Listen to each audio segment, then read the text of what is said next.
Recording in progress. So you can reverse them.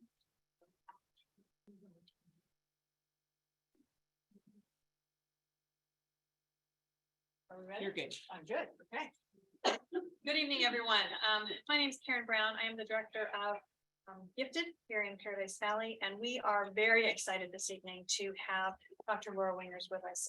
We've had a long-standing partnership with her, and anytime we can get her to come and talk with us, we welcome that opportunity. She always has such amazing things to share with us. So we have friends who are online at home listening in, and then of course, those of you who are able to come in person. So thank you so much. And I am going to stop talking because I'm not the one you want to hear from.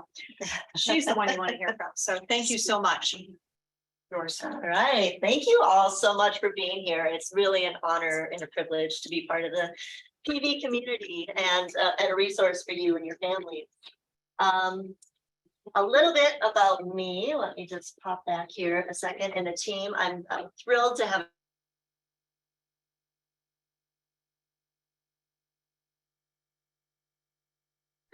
Beth Richter, Dr. Madeline King, and then Lori Logan, my administrative coordinator. So great team, and we're all happy to answer questions if anybody needs some resources afterward.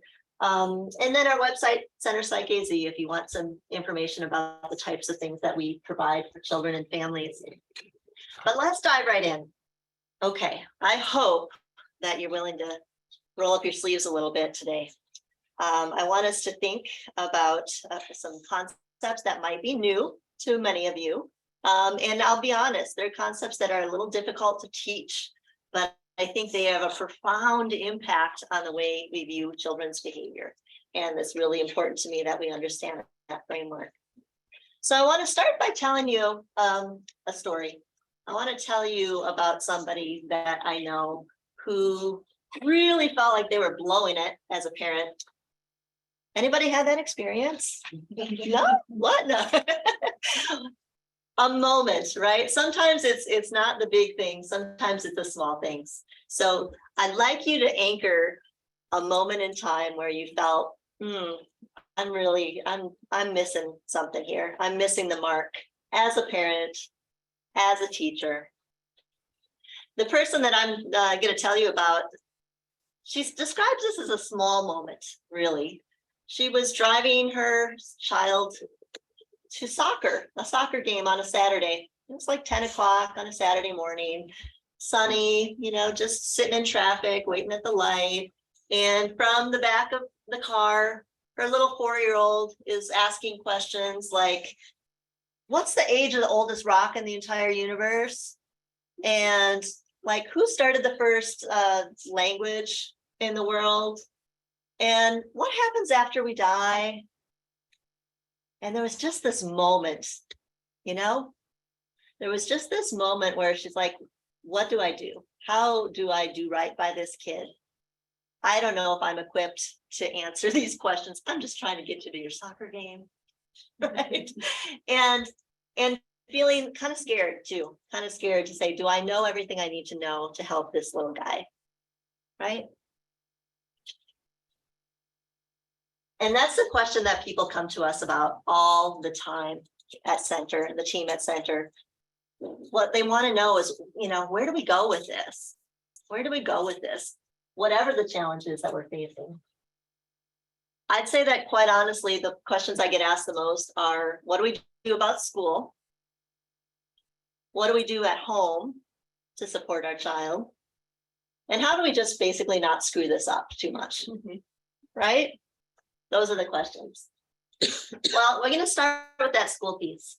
And I think that finding the right educational fit for gifted children, super important. A few things to keep in mind there. Number one, you know your child best. You are your child's first and best advocate. And school, finding a choice for school is not just about the academic fit. It's not just about their intellectual capacity. It is about the social emotional needs, the behavioral needs. It's about figuring out, do we feel like we belong here? Is this a community we want to be part of? Can we meet our child's needs here right now? But also as we move to the future? right? Those are the questions that we get asked all the time. The other thing we know is that early identification, it matters, right? Getting that figured out early so you don't have to course correct later, really critical. Some of the resources you might consider for a child who's gifted, who's been identified as gifted, include some of the following. This is beyond the scope of what we're going to talk about tonight, but what I will tell you is that you're in a great district. Paradise Valley is a leader in gifted education. You have a lot of great resources with the folks here, and I encourage you to stop by after the presentation and ask questions if you'd like. Do we need to look at early admission or a grade skip? I get asked that with the young ones. Honestly, a lot of times the answer is no, we don't need to do that, because we have much better options now to serve those kids' needs than maybe you did when you were coming up, right? So I think grade skip was more common a couple of decades ago. We're seeing that that's not necessarily what's necessary now. Does your child need a cluster program or content replacement? Are we looking more at a need for a comprehensive, self-contained program, a uniquely gifted program? And again, you have all these magnet programs in Paradise Valley. I encourage you to talk with Karen Brown or Elizabeth Warner, Tamara afterwards if you have any questions about those. And looking again at the different types of acceleration or compacting, self-paced instruction that your kids might need. In early identification, I said it matters. I did some research about a little over 10 years ago now, looking at parents' help finding, help seeking behaviors as it related to gifted. And what I found in a survey of over 300 parents in the state of Arizona was that those first indications of giftedness often were showing up by age 3. But kids weren't getting identified formally until the average age of 8. A lot of times those kids were not getting services until 3rd grade. Think about that, folks. You got some indication something's going on at age 3. And it's 5 years later when your child is finally getting some of that support. And the reason that that mattered is, yeah, we know a lot of you are, having questions about whether the academic challenge is appropriate for your child. That's part of why people seek gifted education. But look at that, in that survey of mine with over 300 parents, fully 2/3 of them also reported that social, emotional, or behavioral needs were important. And we know that gifted kids are outliers, aren't they?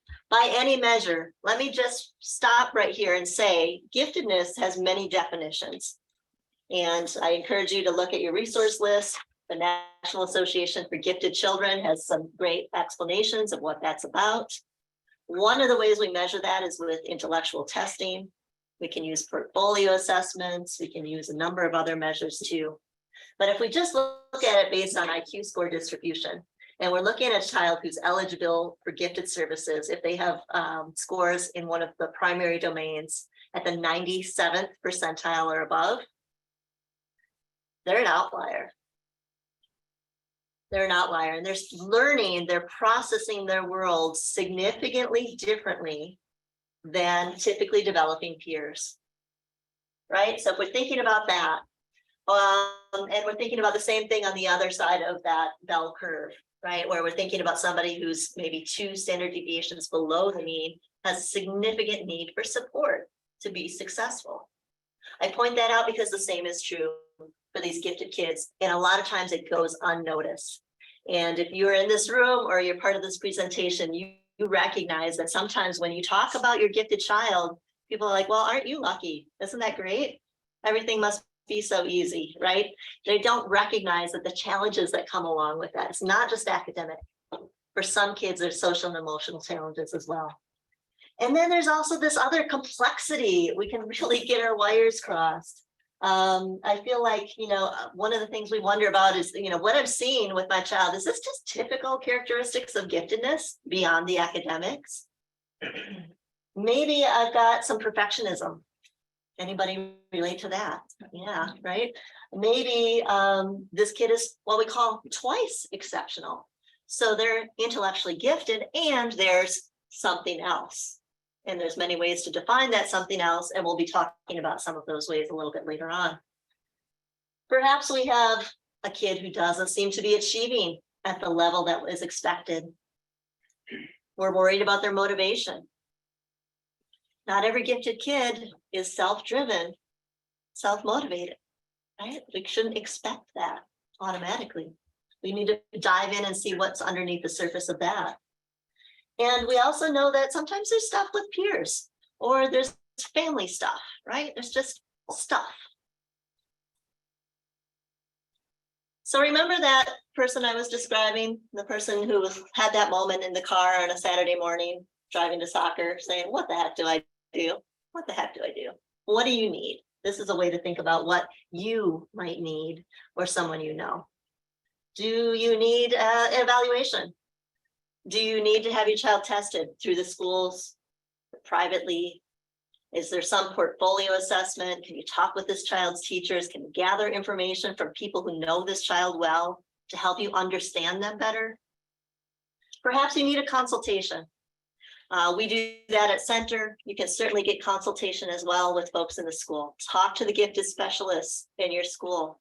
Talk to the mental health providers in your school. Talk to the principal, vice principal. Help us understand what we can do better for this child. Do we need to look at those school options? Figure out what path is appropriate for them.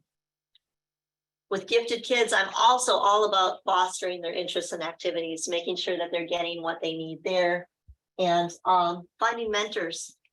That story that the parent I was describing to you, who I don't know the age of the first rock, and I frankly don't care that much about the age of the first rock, but I will help you find that out. And so where's somebody or some place that we can go to foster that interest and that curiosity, right? There's tons of those. Network with other parents. Oh my gosh, you don't have to reinvent the wheel. A Google search is great. People that you know in the schools are great to help you find somebody with a like-minded interest. But I think for tonight's purposes, one of the things I really want you to get is just a framework for understanding better what it is that you're seeing with your kids. Because there's what we see and then there's something else, right? And so maybe we see this child who's so smart and funny and creative and kind. They're gifted, but there is something else going on and we can't quite figure out what that might be. Is there what we call a clinically significant impairment consistent with ADHD? I use that complicated terminology because, hey, everybody's got some attentional challenges or some executive function challenges, right? We all do. This all falls on a spectrum by my way of thinking, and developmentally appropriate skills at different ages. But it becomes clinically significant when it's significantly interfering with functioning in two or more areas: home, school, with friends, their sense of themselves. The same is true when it comes to something like anxiety. And again, there's many different anxiety disorders, right? And there's just general anxiety, which everybody experiences, which is a normal part of the human experience. So when does that become clinically significant? Is there evidence of a learning difference? What we call stealth dyslexia. Some of you may be familiar with this terminology. If you're not, I highly recommend the work of Brock and Burnett Eide, E-I-D-E. Stealth dyslexia is stealthy. It's difficult to pick up because for intellectually gifted kids, many times they're reading at an age appropriate level. So it doesn't look like there's really a problem, but you dive under the surface of kind of those basic level skills and you'll see some challenges consistent with something like dyslexia: phonological awareness, rapid naming, fluency, comprehension, and so on, right? And so they're compensating using their intellect to kind of keep their head above water until a point at which that really drops off. And that can be really puzzling. And what else can it lead to? Things that look like anxiety, things that look like ADHD. Or maybe it's just, developmental asynchrony. I say simply development because we know that it's not simple, right? Again, this idea of developmental asynchrony for children. They're highly gifted, perhaps, profoundly gifted, again, an outlier in some way. And yet they're still just 4 or 5, right? They're still not emotionally mature enough to put what they're learning into context. And so that difficulty in terms of emotional regulation, in terms of their understanding and awareness of what's going on, can be really challenging. So we're going to talk about this framework through these lenses. So let's talk about Mateo. Isn't Mateo adorable? I just love this kid. Here's the deal with Mateo. Mateo's, by the way, these are not real people and these are not real kids. I chose the top 3 most popular names in the state of Arizona. So here's Mateo, and here's a really cute kid. Here's the deal with Mateo. Parents are coming to us saying, man, our days feel like they are filled with conflict and stress. And here's the deal. He's got this amazing memory and he's so bright and observant and deeply curious and creative and funny. Whew, he's high energy, got a lot of energy. And he needs constant, and I mean constant stimulation, right? And he's very likely to melt down seemingly over almost nothing. He's really headstrong, he's really stubborn, and there's always this push-pull. This is where the conflict comes in, where it wants to negotiate. Anybody relate to Mateo? Yeah, we might know a few of those, right? Here's Olivia. Olivia the Spitfire. I like these little Spitfire girls, by the way. Olivia is so bright. She's really energetic and she is all in for things she cares about. She's into sports, she's into arts, she does a lot of other activities, and she crushes it in those realms. She's gifted, but schoolwork is such a struggle. What's that about? She rushes through her work and makes all these careless errors that make you want to pull your hair out, right? Doesn't check her work. Or maybe Olivia's a procrastinator. Maybe it takes forever to get Olivia to get started on something, and it takes her forever to get through something. She hates handwriting, she hates writing. And a lot of times Olivia, who's let's say 8 or 9, is getting overwhelmed and overreactive. I wonder if anybody can relate to Olivia. Here's Ben. I look at Ben and I'm a little worried about him. I see the dark circles under his eyes. I'm like, Ben, are you getting enough sleep? And are you eating well? And are you getting enough exercise? And thinking about all those sort of core basic things. I'm also looking at Ben and how he's feeling. Because Ben, he's like 10, 11, 12. Ben gets upset easily. What's going on? He's this really deep thinker. He's very logical and analytical. He's got really strong reasoning skills, and he's got this big heart. He's one of those kids, who's kind of an old soul, right? I love those kids. Sensitive, feels things so deeply. But Ben, he gets anxious, and he gets really quick to the negative, and he gets easily upset and frustrated. He can be super hard on himself. He's all about being right or first or best. And as you can imagine, that doesn't help him a whole lot when it comes to peer relationships. So can you put yourself in the parents' shoes? Mateo's parents, or Olivia's parents, or Ben's parents. And can you imagine how that might feel sometimes? Can you imagine feeling like, I don't know if I'm doing the right thing or the wrong thing? Am I making this better? Am I making this worse? I don't know where to go with this. And when we feel stuck like that, those are those moments of overwhelm. Those are those moments of, phew, I am blowing it. Because I think in those moments, a lot of times, especially when there's conflict or stress, it feels like it's us as the parent, as the caregiver, versus them as the child, right? There's this dynamic. It's, why can't you just? If only you would. I've told you 1,000 times, right? Everybody falls into those moments. By looking at things through this framework, and we're about to dive into that in just a moment, I'm really hopeful that we can change that we can change that us versus them to it's me and my child versus the problem. And in this case, the problem is a hairy old goat. So, right? Maybe it's helpful to think about the problem as a hairy old goat. But why does that matter? Why does any of this matter? It matters because when we can think differently about our child's behavior, when we can think differently about what's going on with them, and it's not us versus them, it's us versus the problem, we change the lens through which we view their behavior. And when we do that, we're more likely to be proactive rather than reactive.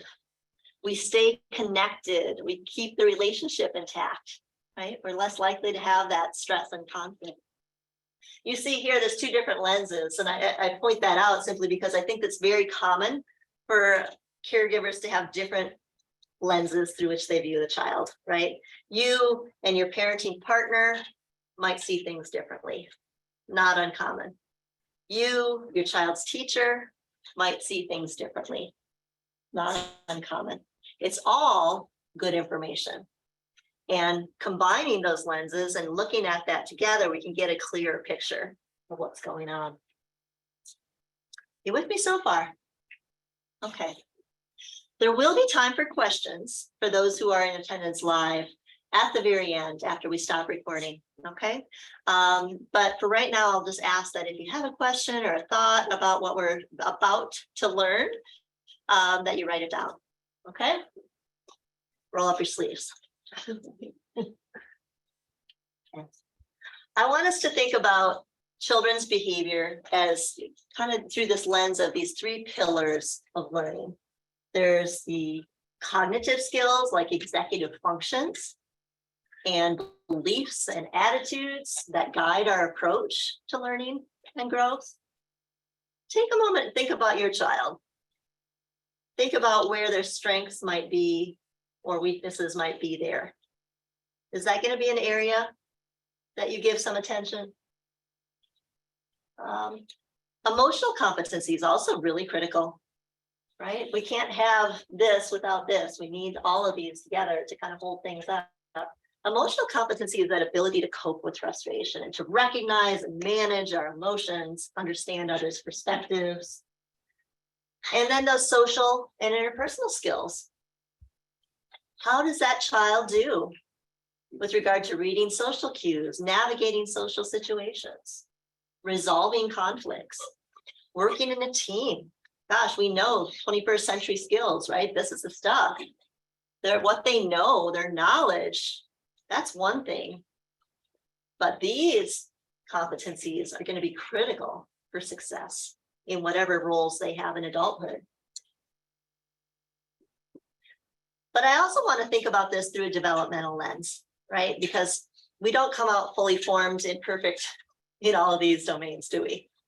So one of the ways this comes from the Graduate School of Education at Harvard, a program there. They conceptualize these social emotional skills as developing some foundational skills, maybe let's say roughly kindergarten, where we're really looking at, can this child have basic inhibitory control?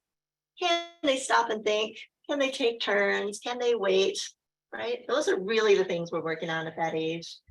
And then we get into focus power in first grade. Well, their attention skills, we're expecting them to pay attention for a longer period of time. By second grade, we're carrying out multi-step instructions. Things are getting a bit more complex, right? So if we think about these first few years as developing those foundational executive functions, those later years are when we start to see the needs as it relates to social and emotional skills. So third grade, that perspective taking skill starts to come on board and become more important. Conflict resolution skills and relationship skills, making choices about who we want to spend our time with, how we kind of define ourselves in relation to others, right? So again, I know none of this is maybe new to you, but I want you to kind of visualize those three pillars. And I want you to visualize that developmental pyramid. And I want you to visualize what you're thinking about with regard to your particular child and their needs. I'm going to dive really quickly through this next part. How many here are familiar with the idea of executive functions? Raise your hand if you are. How many of you feel like you understand executive functions well? Yeah, not too many, right? I feel like it's one of those concepts that we sort of know it's a thing and we sort of know we should know something about it, but it's complex. And so I'm just going to pop through each of these and then I'm going to give you a more child-friendly way of thinking about them. Similar to that developmental framework that I described earlier, some of the executive function skills that help us not just start and finish tasks, but that help us in our everyday life include response inhibition, working memory, emotional control, sustaining attention, right? And if I think about these first few, these are developing in those early years. How's your child doing in each of those areas? How might that relate to any concerns you have about their gifted asynchrony? How might that relate to any concerns you may have about the possibility of ADD or ADHD? How might it relate to any concerns you have about anxiety? Okay. We get into some other higher level skills a little bit later on, right? Task initiation, getting started on your own, planning and prioritizing, managing and organizing your materials and your tasks that need doing, time management, goal-directed persistence. I don't know about you, but there's a couple of these I'm not so great at. Anybody else? Yeah, right. One of the ways I've heard this described, executive functions are almost like your own unique fingerprint, right? So everybody has their own unique profile with regard to executive functions. Some of these come very easily for you, some maybe not so easily. And as an adult, hopefully, you have learned to work around this. You've figured out what works for you. You figured out what doesn't work for you. You've tried to adapt and adjust accordingly. And as you get into those later years, we get to be more flexible. We start to use our metacognition. We start to think about our thinking. That making sense so far? Yeah. Okay. But that's a whole lot, right? That's a whole lot. So one of the ways I want you to break this down is, you can sort of recognize, because there's lots of books and the resource list that I'm giving you includes a number of books so you can learn more about these skills if you're interested. And there's some YouTube videos, there's some podcasts and so on. But I want to think about how do we describe this to kids? Because here's the thing, metacognition doesn't begin in adulthood. We can learn at a much younger age to think about our thinking. So I stumbled across a really cute little program. It's from an organization called EFs to the Rescue. EFs to the Rescue. They're associated with another program called Activated Learning. And I recommend you check those out if you're interested. One of the things that we do that I think is kind of unique at Center is after we've done an evaluation with a child, if we've done a comprehensive neuropsychological evaluation, we offer the option to have a child feedback. And let me tell you, that's no joke. Because depending on the age of the child, how do we talk about this, right? Are we using the terminology of a diagnosis? Are we talking about skills? What's important to the child? What are they here for? What do they want to learn, right? And so this idea of executive functions, what do you think? We're going to play a little guessing game now. What executive function do you think this might have to do with? There you go, response inhibition. This is stopatron. Stopatron, right? What about this? What executive function skill might this have to do with? Yeah, working memory. This is Remy. Remy, remember me, right? Lots of ways you can play with this terminology. And when I was doing some training with teachers earlier, we talked about and brainstormed some ways. Well, how can I maybe use these ideas in my classroom? Or how can I maybe use these ideas at home? I don't have to use every single one of them. But again, thinking about how we change the lens, we're taking it off of you need to do, and this is my response to, hey, here's the problem. Here's a way that we can think about it.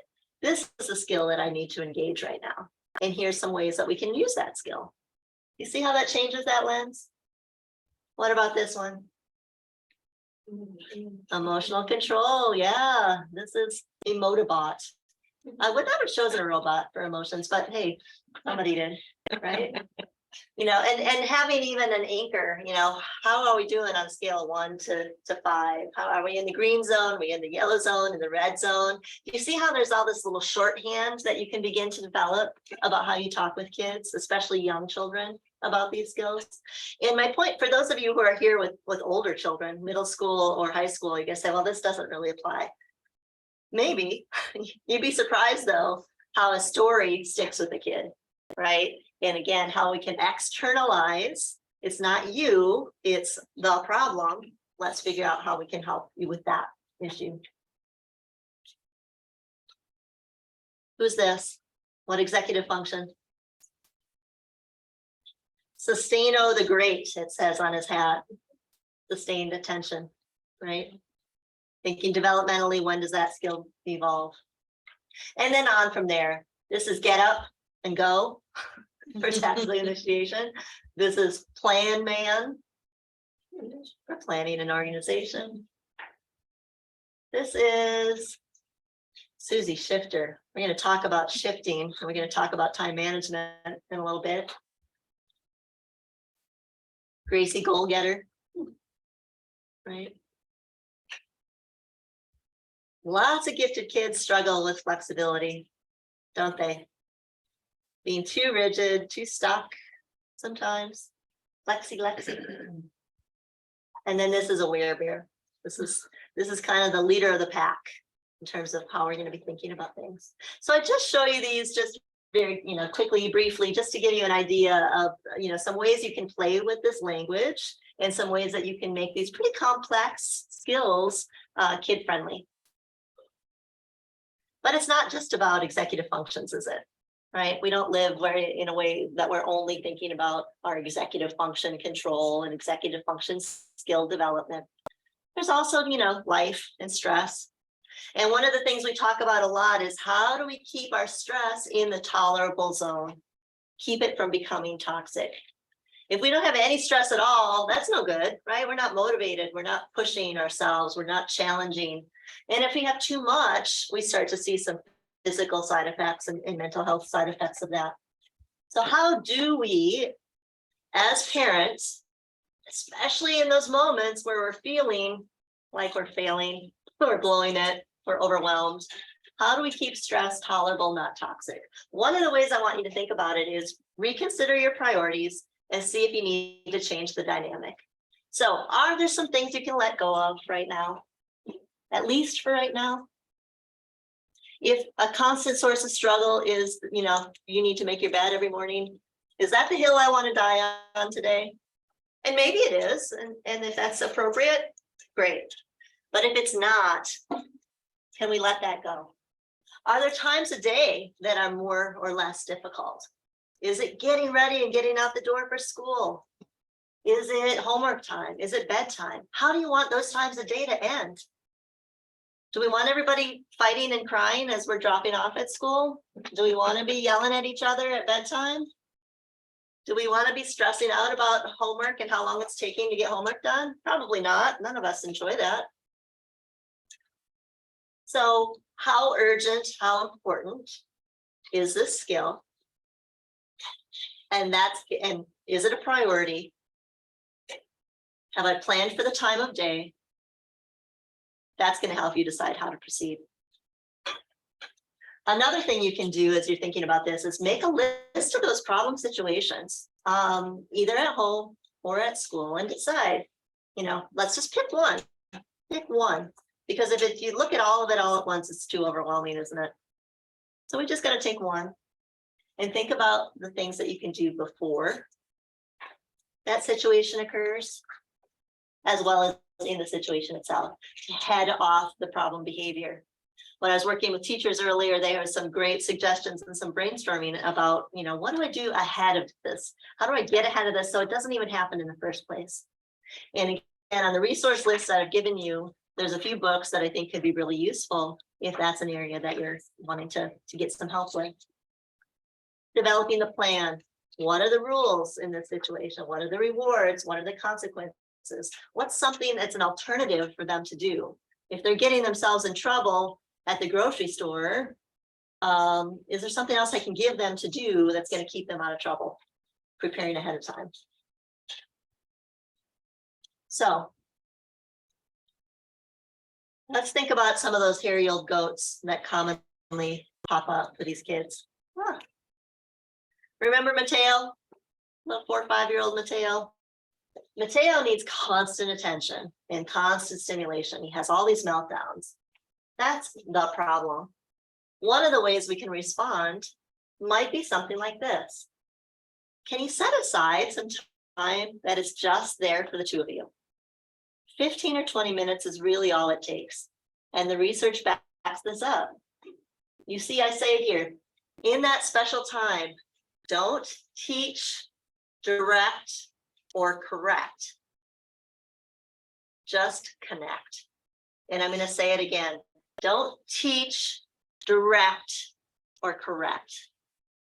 Just connect. That's harder to do than we realize sometimes. We're so often in our mode of like fixing, solving, let's get you on to the next thing, right? We so often there. How often do you just let them lead? Follow them in play. Attend to what they're doing. Acknowledge what's happening.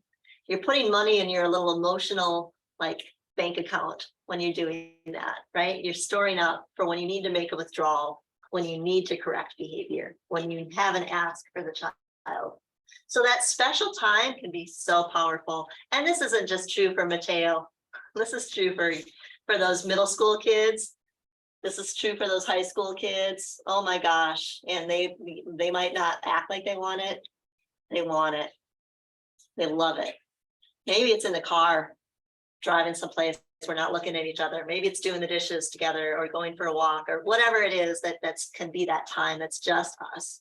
We're just connecting. I'm not fixing or solving anything. We're just together. And of course, lots of nonverbal and verbal signs of approval, especially for little Mateo. He doesn't need constant correction, but we can reward and praise behavior, sometimes verbally and sometimes with a nod or a wink or a pat on the head, right? Thumbs up. Maybe the problem is just getting them to do what they're supposed to do. Anybody ever have that trouble? Right? Yeah, getting them to do what they're supposed to do. So in the case of Mateo, he just got stubborn about stuff, right? It wasn't that he couldn't do it. It wasn't that it was developmentally inappropriate or anything like that. He got really stuck.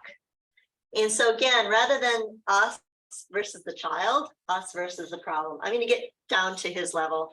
I'm going to touch him. I'm going to make sure we make eye contact, briefly say what needs to be said. If I need to, I'll ask him to repeat the instruction. And when we leave that situation, we're departing with affection, right? Got it? Okay, great. Right? So we can move back from that. But always asking yourself, is what I'm asking them to do developmentally appropriate?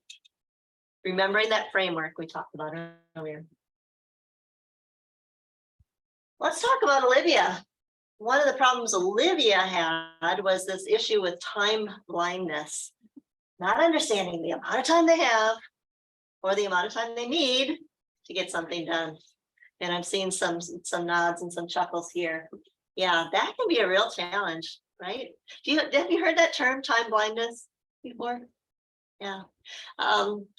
There's some good research around it. Russell Barkley has done some work in that area. Certainly kids of a certain age don't have that understanding. We also see it more commonly in kids with ADHD, where they just really don't seem to be fully aware of the passage of time. It's not the telling of time, but the passage. How long is this going to take me? I can look at this worksheet, this homework I have. Can I tell? Is it going to ballpark it? Is it going to take me 10 minutes? Is it going to take me 30 minutes? What do I need? So one of the ways that we can respond to helping them with task initiation, with task follow through, with getting things done in a timely manner is by externalizing time. One of the ways I love is to use a visual timer. Probably some of you are familiar with these. There's something called a time timer. You can find 1 million of these on Amazon, and it works like magic, doesn't it? Yeah, we use this in our office sometimes with kids when it's been challenging for them to sustain attention or to stay with something difficult. And so we might just say, hey, here's, well, I'll Hopefully you can see that okay, right? This is the amount of time that we're going to work. And when we're done, snack time, it's playtime, it's whatever. There's some sort of reward at the end of that, right? And it's a way to kind of make time external and give them a way to kind of manage themselves for just a few minutes at a time. Now, we need to be reasonable about this. So if your expectation for your child is, I need you to get your homework done, I'm going to set this timer for 30 minutes and I'm going to walk away and expect it's done. And when I come back in 30 minutes, you may or may not have success with that, right? It might be more appropriate, depending on what you're seeing with your child, to just set that timer for 5 minutes. Let's see how much you get. How much do you think you can get done in 5 minutes? Okay, let's see. And we set it for 5 minutes and we walk away and we check back. How did that go? Oh, you got it done. Great. You didn't get it done. Okay. It's not a race against the clock or, we're giving you a consequence if it's not done. It's just helping us see how long things take. If that's too stressful or you think that's going to cause a battle, maybe we're using it for something that's lower stakes. Maybe we're using it for how long do you think it's going to take us to get ready for school in the morning? You think 30 minutes is enough? Okay, let's see.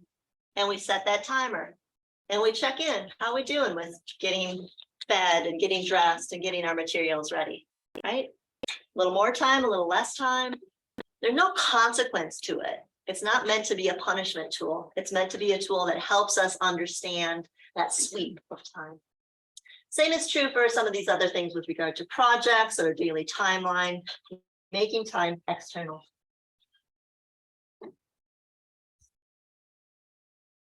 One thing we might see with some gifted kids, not motivated when things aren't interesting, or they're not enjoyable, or they're not very good at them. Or maybe there's no immediate consequence for getting the work done. So here, how do we respond? That's the hairy old goat. That's the problem. What does this child need? And maybe the answer for this little child, Olivia, is that the usual rewards and motivations are just too weak. They're not working. We've tried it all. It's not working. We need to up the ante a little bit. And by up the ante, I don't mean threaten more consequences or take things away, because we've all tried that and we've all found out that that's probably not very successful many times, right? Particularly for kids who are twice exceptional. Instead, we need to perhaps think about using a token or reward system. Now, a lot of times when we bring this up with parents, like, oh, I really don't want to do that. Can I just be honest? I don't really want to do that either. I don't enjoy doing those. I think they're a lot of work. I think that you have to be really consistent with them. But I can also say that when done right, and when done with the right intention and the right process, they can be a really powerful way in the short term to teach a new skill, to teach a new habit, to break an old habit, right? And so if you're interested in anything with regard to that, you can find lots of resources online about how to do a token reward system. Some of the resources on this list also include that. We're happy to talk you through some of that as well. But again, it's because those usual rewards and motivations might be too weak. Now, is Olivia just a basically unmotivated kid? Is she lazy? No. Remember what we said? She's passionate about stuff she cares about. Are any of us like super go-getters about all those drudgery tasks that we have to do on a daily basis? Probably not. But we found ways to motivate ourselves. We found systems and habits and routines that help us get those things done. We got to do the same thing for our kids to help them, because otherwise it gets pretty overwhelming, right? Teaching self-talk is another piece of this. Do you know that a lot of kids are kind of running blank tape when it comes to self-talk, especially about problem solving? I don't know if you're aware of it. Some are more aware of it than others, but you always have your own little internal monologue, right? We all have that internal monologue. And sometimes it's kind of engaging working memory. Oh, I've got to stop by the grocery store, but while I'm on the way to the grocery store, I should stop and get gas. And oh, I got to remember to call that person back. And, and, right? There's all of these kinds of tasks that we're kind of holding on and hanging on to in our mind. That internal self-talk is helping you to remember all of that. Kids a lot of times haven't developed that. So that self-talk has to be external. It has to be us modeling. Hey, when I'm in a situation like that, here's a way that I try to solve it. Here's the steps I'm going to be thinking about, right? Great way to teach self-talk. Another way to teach self-talk is as it relates to managing emotions or managing a frustrating or difficult situation. My guess is that if your children have seen you argue with your parenting partner, they haven't usually seen when you made up. Interesting, right? Because that makeup usually happens with the conversation or the passing of time or whatever it is outside of your children's view. And so what I'm suggesting is that sometimes you got to bring it back. Maybe you're at the dinner table and maybe you're simply saying, you know, I had this thing happen with somebody at work today, and I got frustrated, and here's what I was thinking, and here's what I did instead, right? So finding a developmentally appropriate model or story to share, but helping them hear you think it through and talk it through. Self-talk, hugely important when it comes to motivation, to kind of persistence toward a task. And of course, if you know me at all, you know that mindfulness is really an essential part of who I am, what I'm about, what I believe we should be teaching. I think mindfulness is a life skill that everyone should have. There are some resources, again, on your list if you're interested in learning more about that. But, you know, when we're not feeling great, when things aren't going so well, sometimes that mindful break, a mindful moment or pause can be tremendously helpful to reset.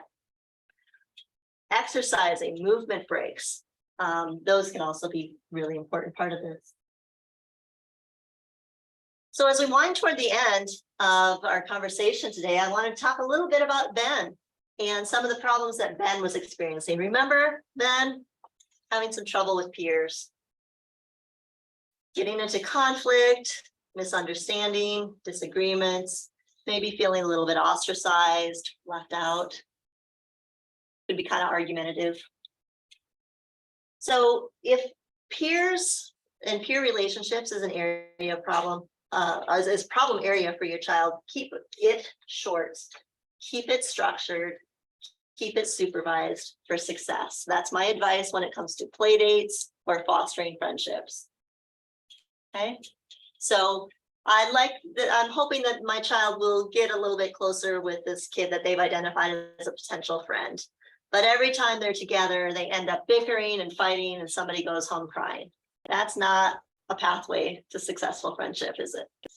So rather than an open-ended, hey, come over and we'll hang out all afternoon and see things go south, we're going to keep it short. Maybe it's an hour or 2 hours, depending on the age. We're going to keep it structured. There's going to be an activity or thing we're going to do. We're going to keep it supervised. I'm on the periphery so that I can kind of help you move things along and keep this, you know, successful. So short, structured, supervised for success.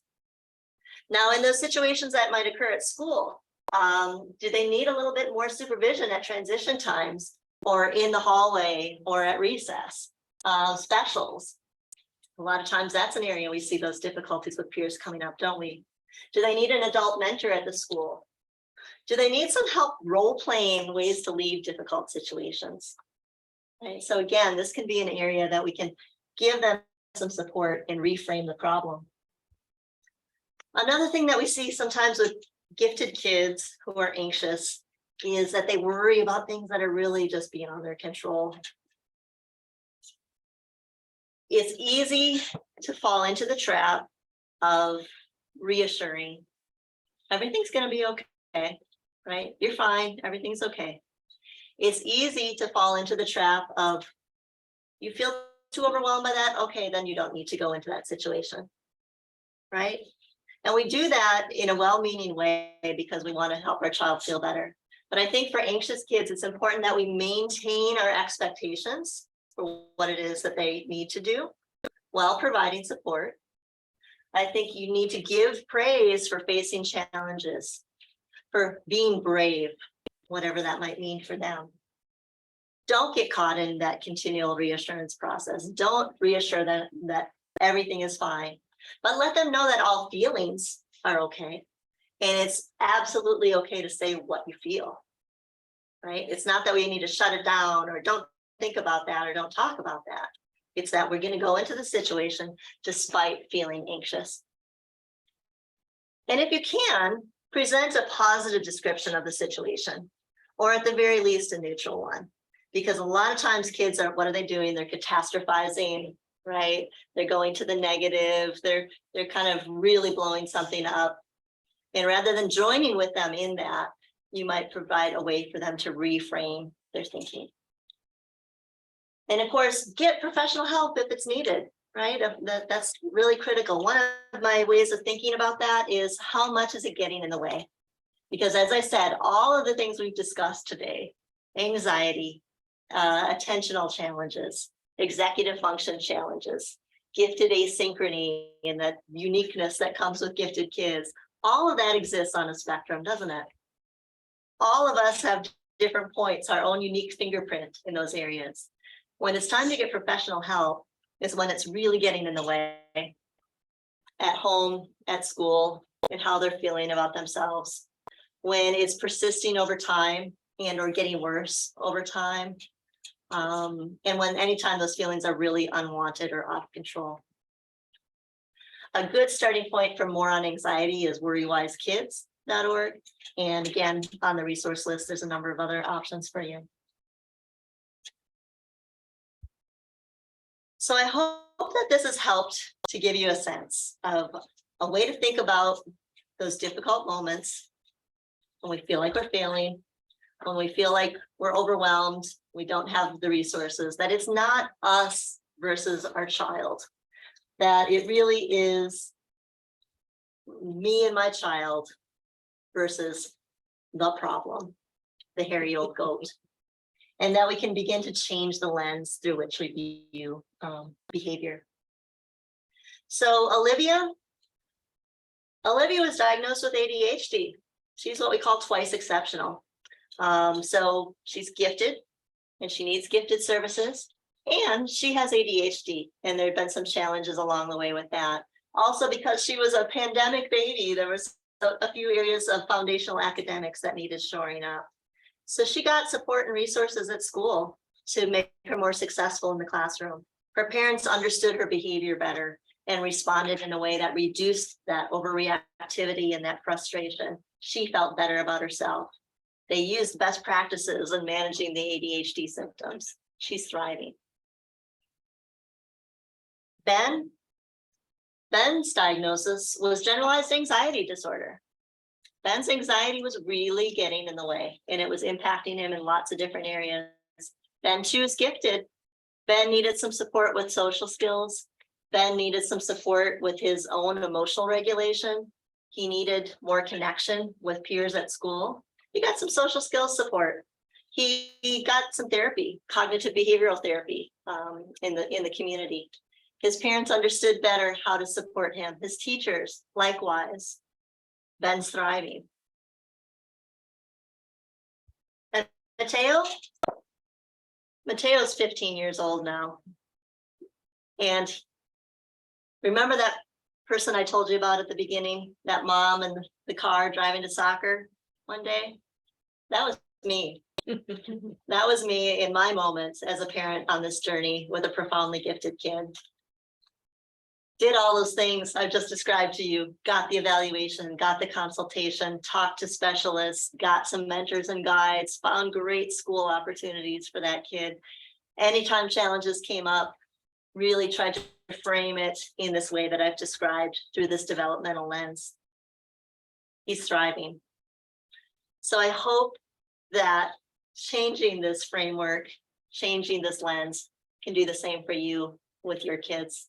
Thanks so much for being with me tonight, guys.